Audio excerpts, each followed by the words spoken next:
Saudações! Continuamos com a nossa reflexão sobre o sacrifício redentor de Jesus. E continuamos a ter como base o texto de Isaías, capítulo 53. Façamos aqui um breve resumo do que temos considerado até este ponto. No primeiro segmento, consideramos o que Jesus teve que suportar. De acordo com Isaías, capítulo 53, versículos 1 a 3, vimos que ninguém dava crédito à pregação de Jesus. Não era visto nem parecer, nem formosura em Jesus. Segundo a descrição do profeta Isaías, Jesus era desprezado e o mais indigno entre os homens. As pessoas escondiam o seu rosto de Jesus. Jesus, como o justo servo de Deus, não parecia ter um único credencial mediante o qual ele pudesse ser identificado como sendo ele o Filho de Deus. No segundo segmento, meditamos no facto de Jesus ter sido o nosso substituto. No texto de Isaías 53, versículos 4 a 6, lemos que Jesus tomou sobre si as nossas enfermidades, levou sobre si as nossas dores, foi ferido pelas nossas transgressões, moído pelas nossas iniquidades. O profeta Isaías explica que todos nós andamos desgarrados como ovelhas, porém o Senhor fez cair sobre Jesus a iniquidade de nós todos. Nós pensávamos que o sofrimento de Jesus era castigo de Deus, porém na realidade o que aconteceu foi que Jesus tomou sobre si as nossas dores e transgressões, aquelas que realmente eram nossas. Ele tomou aquilo que era nosso e levou sobre si. Para melhor aproveitamento destes assuntos, já considerados nos vídeos anteriores, poderá ir ao YouTube e ver os seguintes títulos. Número 1, Sacrifício Redentor, com o subtítulo Era Desprezado, e vídeo número 2, com o título Sacrifício Redentor, a obra vicária. Poderá ver os títulos aqui indicados neste vídeo. Nestes vídeos já gravados, vídeos anteriores, poderá adquirir muito mais informação e nós meditamos sobre aspectos tão importantes naqueles vídeos. Neste segmento, vamos refletir, baseados em Isaías 53, sobre o que foi um dos atos de maior consequência da parte de Jesus. Este ato foi o sacrifício expiatório completado no nosso Salvador, o Senhor Jesus Cristo. Sem a expiação nunca teria sido apagada a mancha do pecado. O tópico da expiação é bastante profundo e um estudo compreensivo sobre esta matéria seria muito proveitoso. Neste segmento vamos debruçar-nos apenas em alguns pontos. O alvo é procurar compreender mais sobre a expiação cumprida em Jesus. Neste estudo vamos refletir sobre a demanda da lei de Deus quanto aos sacrifícios expiatórios e como o povo de Moisés apropriava para si a provisão da graça de Deus que estava exposta na lei da expiação. Vamos também considerar como estes atos expiatórios constituíam uma figura daquilo que, em forma concreta, se cumpriu em Jesus. De seguida, veremos alguns textos bíblicos que nos ensinam como apropriar a ampla e profunda bênção da expiação que foi cumprida em Jesus. O que é expiação? Vista a nossa reflexão ter como base Isaías capítulo 53, entremos neste assunto lendo Isaías 53, versículo 10. Isaías 53, versículo 10. E neste texto nós lemos: Todavia ao Senhor agradou moê-lo, fazendo-o enfermar. Quando a sua alma se puser por expiação do pecado, verá a sua posteridade. Prolongará os dias, e o bom prazer do Senhor prosperará na sua mão. A expiação era a prática realizada no Velho Testamento pela qual o povo de Moisés alcançava o perdão dos seus pecados. Usa aqui a expressão o povo de Moisés para fazer distinção entre o tempo da demanda e prática da lei de Moisés e o tempo que, depois da morte e ressurreição de Jesus, é referido teologicamente como a era da graça. Vimos exemplos bíblicos deste princípio ter sido estabelecido em textos como os seguintes. João capítulo 1, versículo 17. Evangelho de João capítulo 1, versículo 17. Aí nós lemos: porque a lei foi dada por Moisés, a graça e a verdade vieram por Jesus Cristo. Depois Atos 13, 39. Atos 13, 39. E de tudo o que pela lei de Moisés não pudestes ser justificados, por ele é justificado todo aquele que crê. E, vendo o contexto, é aquele que crê em Jesus. E depois também Romanos 10, 4. Romanos 10, capítulo 10, versículo 4, que diz: porque o fim da lei é Cristo para a justiça de todo aquele que crê. E aí a lei, vendo novamente o contexto, refere-se à lei de Moisés. Debaixo do tempo da lei de Moisés, que segundo a revelação exposta na Bíblia, durou até Jesus. Era requerido aí o povo que estava debaixo da aliança de Moisés e dos seus mandamentos fazerem sacrifícios expiatórios por causa dos seus pecados. A pessoa que não seguisse a lei da expiação tinha que levar sobre si a sua própria iniquidade. Estes sacrifícios expiatórios, após os quais os ofensores eram perdoados, eram como que uma imagem ou um tipo, teologicamente falando, do que viria a suceder com Jesus. Vejamos como era esta prática da expiação. E volto só aqui a repetir, nós vamos só focar em alguns aspectos, porque este estudo realmente tem mais matéria que poderia ser estudada, mas nós vamos ver os aspectos fundamentais e como estes se relacionam com Jesus. Lendo o livro de Levítico, notamos que são vários os capítulos que contêm referências às diferentes razões pelas quais devia ser mantida a expiação pela culpa, ou continuar quando necessário, e a Bíblia aí explica quando é que isso deveria acontecer, portanto, a expiação pela culpa.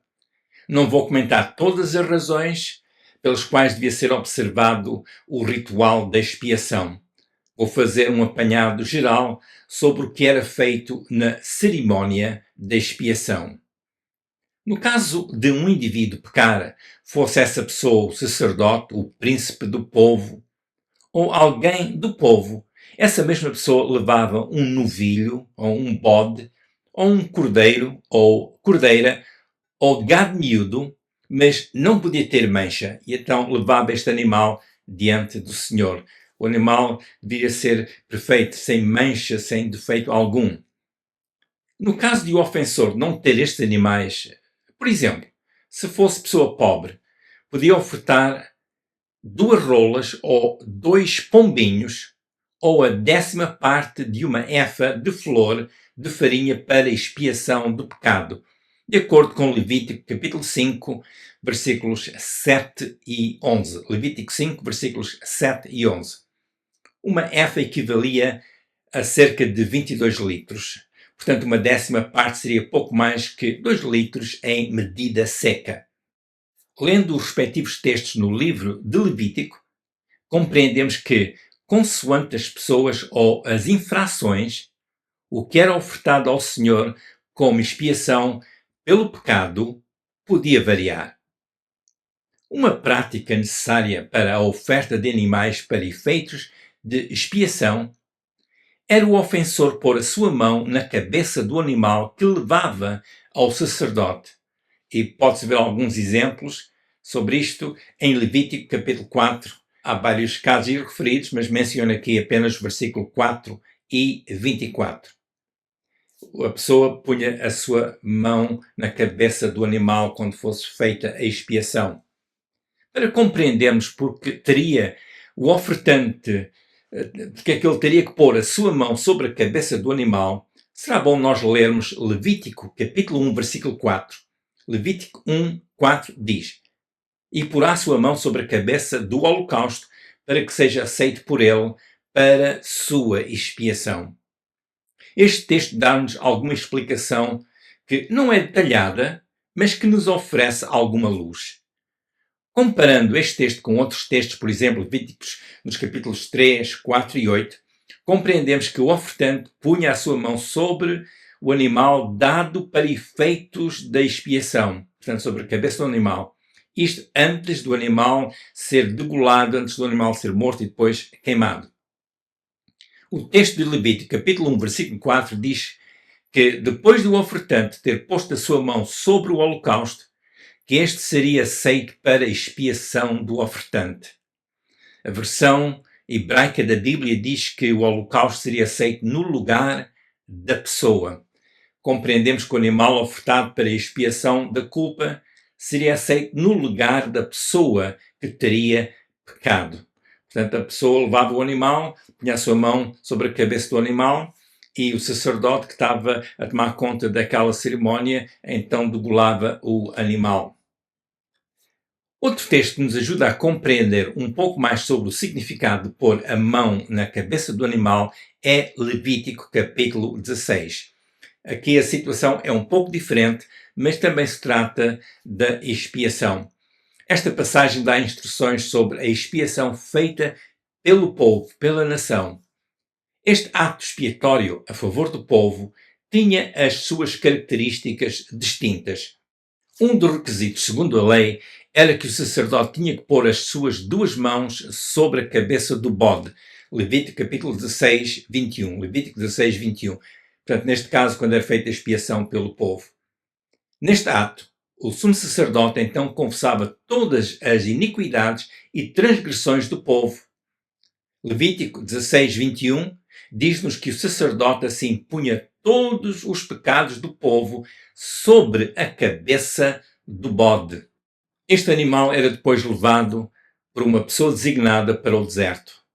Levítico 16, 22 diz que o bode levaria todas as iniquidades do povo à terra solitária. Neste capítulo 16 e noutros textos da Bíblia, vimos que há uma distinção entre as palavras iniquidade e transgressão. Estas palavras no texto hebraico significam o seguinte: iniquidades refere-se ao ato de distorcer. Enfatiza a distorção moral e perversão da lei de Deus. Refere-se à corrupção e desvio da justiça. As iniquidades tinham efeito sobre a aliança que o povo tinha com Deus. Depois temos a palavra transgressões. Aqui esta palavra refere-se à transgressão voluntária ou rebeldia contra a lei de Deus. É um ato deliberado de desobediência ou de desafio contra Deus. A transgressão era vista como uma quebra da aliança. A transgressão era considerada como sendo algo muito grave, necessitando de um regresso a Deus e, por isso, também a reconciliação com Deus. Em ambos os casos das iniquidades e das transgressões, era requerido o sacrifício da expiação. Portanto, a iniquidade seria mais uma consequência da natureza pecaminosa e a transgressão seria um ato deliberado, consciente e, por isso, daí a rebeldia. Há um outro ponto que deve ser considerado em relação ao ofensor pôr a sua mão sobre a cabeça do animal que estava sendo ofertado ao Senhor para efeitos de expiação. No texto hebraico, língua em que o texto foi originalmente escrito, a palavra pôr, de pôr a mão sobre a cabeça, transmite o significado de exercer pressão com a mão sobre a cabeça do animal. A palavra hebraica é samak, e o seu significado primário é inclinar, apoiar, descansar. O sentido é a pessoa, ao pôr a sua mão sobre a cabeça do animal, apoiar-se aí sobre a cabeça do animal. O que está implícito é a pessoa depender da estabilidade e força do animal. Vimos nesta instrução de Deus o convite feito ao pecador para este descansar na provisão divina que lhe é providenciada. No ato de ser ofertado ao Senhor o animal, o pecador descansa na verdade de que, na provisão de Deus, há perdão para o seu pecado. E onde há perdão, há reconciliação com Deus e há restauração do relacionamento com Deus. O animal, tendo sido levado ao sacerdote, era depois degolado perante o Senhor, e esta seria então a oferta feita ao Senhor para expiação do pecado. Exemplo, Levítico 4:3.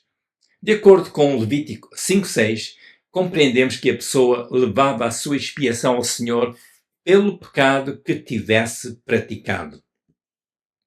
No caso de ser a nação a pecar, mesmo não sabendo que estava a pecar, era necessário ser ofertado um novilho por expiação do pecado. Os anciãos da nação, como seus representantes, eles vinham e, respectivamente, punham a sua mão sobre a cabeça do animal. Portanto, cada um punha a sua mão sobre a cabeça do animal. Levítico 4:14. De seguida, o sacerdote fazia propiciação pelo povo. Levítico 4:20. Aí já é o ato da oferta que está a ser feita ao Senhor. Enquanto o sacrifício é aquele holocausto, é, como diz a palavra, sacrifício. A palavra propiciação tem mais a ver com o ato daquilo que é ofertado ao Senhor para alcançar dele o perdão. O texto diz que o pecado era perdoado. Mesmo se a transgressão fosse feita por ignorância e relacionada com as coisas sagradas do Senhor, era necessário ser feita a expiação da culpa. Levítico 5, versículos 14 a 16.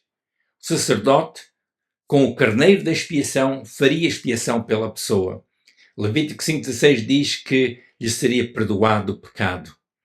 Levítico capítulo 5, versículos 17 a 19, diz que se alguém pecasse contra alguns dos mandamentos do Senhor, fazendo o que não devia fazer, essa pessoa seria culpada e teria que levar a sua iniquidade.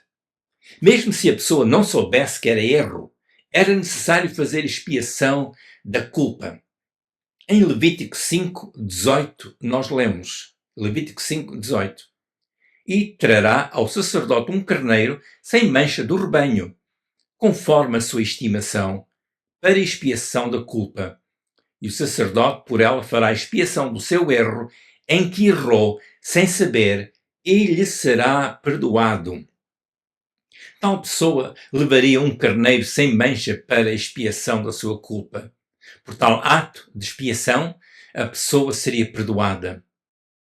Esta referência ao perdão é repetida ao longo das instruções relacionadas com a expiação e que Moisés deu ao seu povo, portanto, as instruções que ele deu. O que é que está implícito na frase? O culpado levará a sua iniquidade. No texto de Levítico 5:17, acima referido, lemos a frase, levará a sua iniquidade. Façamos aqui a leitura de Levítico 5:17.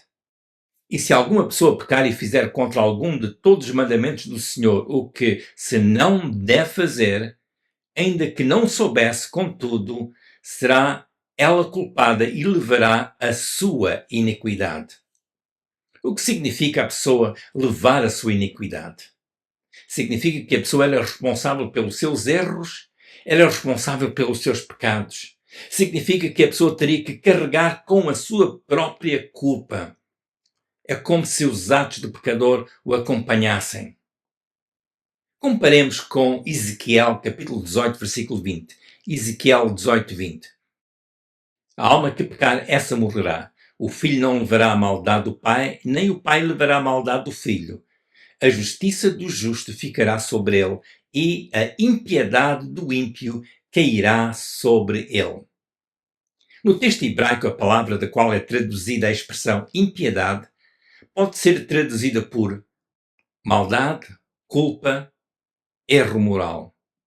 A palavra impiedade, neste contexto bíblico, pode significar o estado de corrupção moral por praticar o que for contrário à lei e justiça de Deus. Pode significar as falhas morais que são condenadas pela lei de Deus. A impiedade poderia ser a causa da quebra da aliança com Deus. Pela Bíblia sabemos que o princípio de viver e a prática de viver, que estes eram realmente realizados sob a cobertura da aliança de Deus. O povo de Israel dependia bastante da aliança de Deus para a sua prosperidade, para a sua tranquilidade, para o seu bem-estar. E a impiedade poderia realmente impedir essa bênção de Deus, poderia ser razão da aliança ser quebrada. A impiedade podia ser a causa da perca da provisão de Deus em todos os setores da vida. Perante esta plataforma, que era a aliança, o assunto da impiedade era assunto muito grave e também assunto central na vida do indivíduo e na vida de toda a nação. A quebra da aliança com Deus implicava ficar sem a multiforme provisão divina. Implicava estar de relações cortadas com Deus. Tomando em conta o que os textos bíblicos dizem sobre o problema da iniquidade entre o povo que tinha aliança com Deus, compreendemos que a iniquidade poderia afetar terrivelmente a vida comunitária do povo.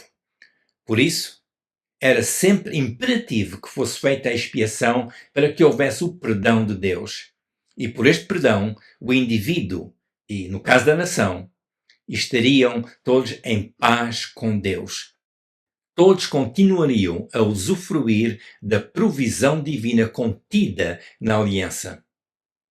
Resumindo, para o ato da expiação pelo pecado, teria que ser levado um carneiro sem mancha do rebanho para efeitos da expiação de culpa.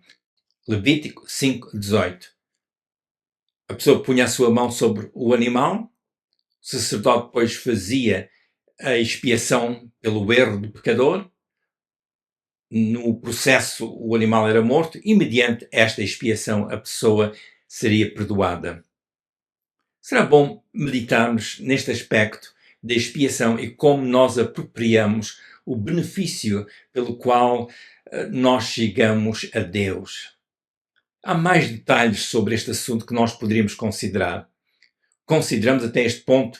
No entanto, ajuda-nos a entender o significado do que Jesus fez ao entregar-se Ele próprio para a expiação do pecado. Vejamos novamente o que está escrito em Isaías 53:10. Isaías 53:10. Todavia, ao Senhor agradou o moê-lo, fazendo-o enfermar. Quando a sua alma se puser por expiação do pecado, verá a sua posteridade, prolongará os dias e o bom prazer do Senhor prosperará na sua mão. Jesus passou pelo processo de ele ser como o bezerro da expiação, para que tivéssemos nós o perdão.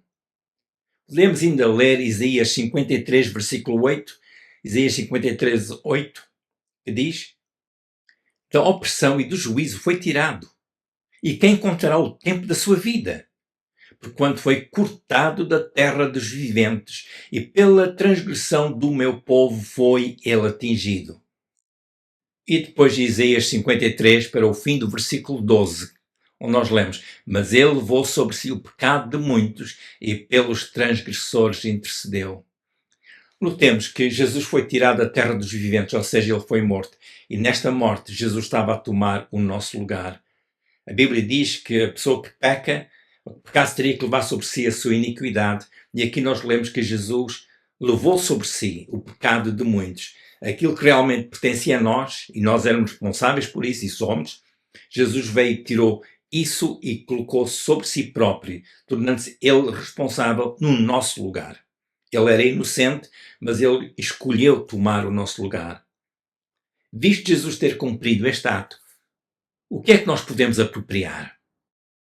Mediante o reconhecimento da nossa culpa e mediante o nosso arrependimento, e vindo nós a Deus Pai através de Jesus, que é o Cordeiro de Deus, nós somos perdoados. É muito importante compreendermos que o pecador tem que, por sua própria decisão, de sua livre vontade, vir a Deus através de Jesus. Sem este ato de apropriação do efeito da expiação cumprida em Jesus, o pecador continuará levando sobre si a sua própria iniquidade. É necessário observarmos que Jesus foi apresentado como sendo ele, o Cordeiro de Deus, como lemos em João 1:29. João 1:29, que diz: no dia seguinte, João viu Jesus que vinha para ele e disse: Eis o Cordeiro de Deus que tira o pecado do mundo. Este João era João Batista. E ele declarou que Jesus é o Cordeiro de Deus que tira o pecado do mundo. Neste ensino bíblico não há equívocos. É Jesus que tira o pecado do mundo. Não há outro mediador, não há outro caminho dado ao ser humano pelo qual ele possa ser perdoado e salvo. Jesus foi como que o bode expiatório, o Cordeiro de Deus, que se entregou em ato de expiação por causa dos nossos pecados. Agora, quem apropria o que Deus lhe oferece em Jesus, essa pessoa é perdoada e também reconciliada com Deus. O que fazer? O caminho é o transgressor compreender que em Jesus lhe foi aberto um caminho para vir diante de Deus. E estando diante de Deus, o pecador confessa que é culpado. E estando diante de Deus, o pecador declara o seu arrependimento por ter transgredido. É como se fizesse como faziam no Antigo Testamento. A pessoa punha a sua mão sobre a cabeça do animal. É como se apoiasse na provisão de Deus. A pessoa que vem a Deus Pai através de Jesus é como se ele estivesse a dizer: eu de mim mesmo não posso, mas eu me coloco diante de ti, apoiando-me, aproveitando esta bênção que me dás, que é o sacrifício de Jesus que foi feito no meu lugar. Este ponto é muito importante, porque ninguém pode justificar-se diante de Deus. Mesmo que a pessoa seja inocente, mas se pecou, vimos que no Velho Testamento tinha que fazer o sacrifício de expiação, tinha que ofertar ao Senhor um animal. Portanto, é bem claro, ninguém pode justificar-se diante de Deus. Porém, todos podem vir diante de Deus. Sim, todos podem vir diante de Deus e através de Jesus receber o perdão. E também através de Jesus, aí pode reconciliar-se com Deus.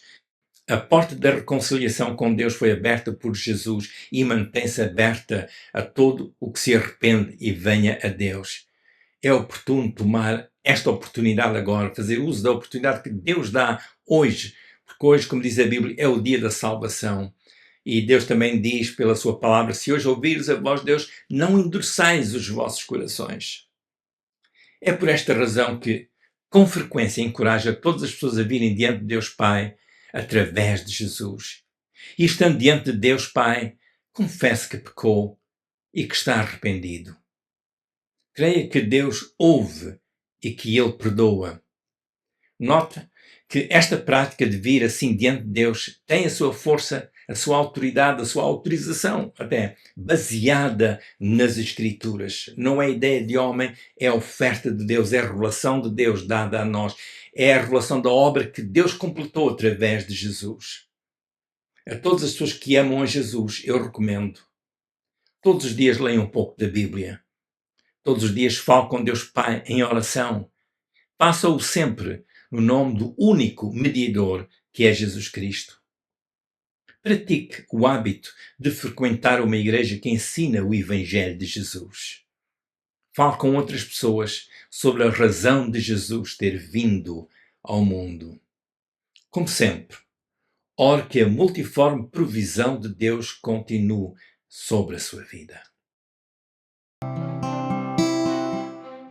Se desejar saber mais sobre esta mensagem poderosa da salvação, poderá entrar em contato comigo usando o meu endereço de e-mail que tem estado no rodapé do vídeo.